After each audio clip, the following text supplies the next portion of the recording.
বিক্ষোভ করছেন, টায়ার জ্বলছে, এত কিছু চলছে, অথচ মুখ্যমন্ত্রী মমতা বন্দ্যোপাধ্যায় তিনি চুপ করে বসে রয়েছেন।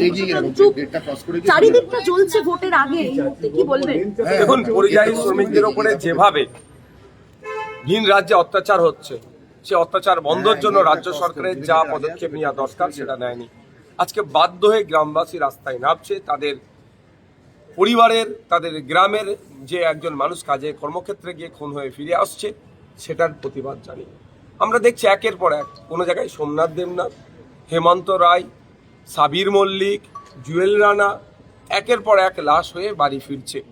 এই যে ভিন্ন রাজ্যে কাজে গিয়ে অত্যাচারের সম্মুখীন হতে হচ্ছে, হত্যা হয়ে ফিরে আসছে, সেটা রোধের জন্য রাজ্য প্রশাসন, লেবার ডিপার্টমেন্ট, ইভেন মুখ্যমন্ত্রী সেই ধরনের কোনো সদিচ্ছা দেখতে পাচ্ছে না। আজকে যেটা হচ্ছে এর দায়ভার রাজ্য প্রশাসনের উপরে বর্তায়, রাজ্য সরকারের উপরে বর্তায়। চাকুলিয়ায় আমরা দেখেছি, ফারাক্কাতেও দেখলাম, এসআইআর নিয়ে দিকে দিকে রীতিমতো বিক্ষোভ চলছে এবং নাম করেই বলা হচ্ছে যে তৃণমূলের যারা কর্মী সমর্থক সেখানে দেখা যাচ্ছে রীতিমতো গুন্ডাগিরি চালাচ্ছে। কেন? দেখুন, এসআইআর এর নামে বর্তমানে যেটা হচ্ছে, হেয়ারিং এর নামে যেভাবে অহেতুক হয়রানি করা হচ্ছে, এর বিরুদ্ধে চরমান।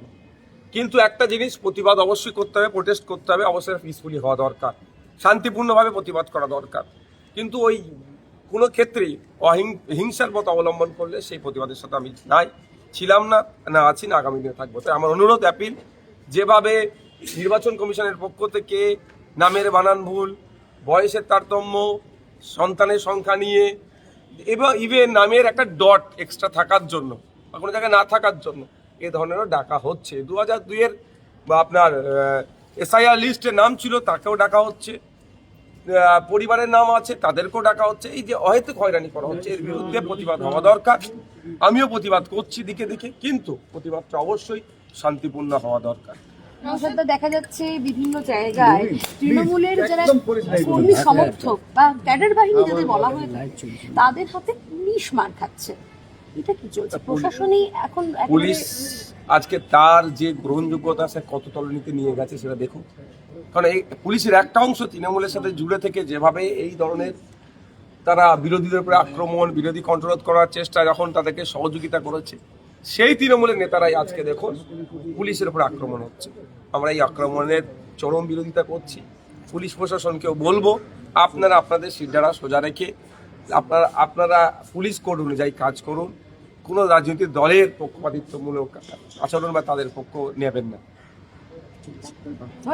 আরেকটা ইস্যু হচ্ছে সিঙ্গুরে প্রধানমন্ত্রীর জনসভা, আর একটা দিন সময় রয়েছে। তো এই যে স্বপ্নভঙ্গ যাদের হয়েছিল, সেই কৃষকরা আশায় আবারও বুক ধরেছেন। তারা বলছেন যে আবারও হয়তো শিল্প আসতে পারে।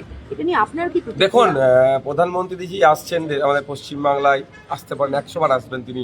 যে আমাদের যেখানে যেতে পারে, এটা রাইট অফ মুভমেন্টের মধ্যে পড়ছে, তিনি সমাবেশ করতেই পারে। কিন্তু সিঙ্গুরে যে আমরা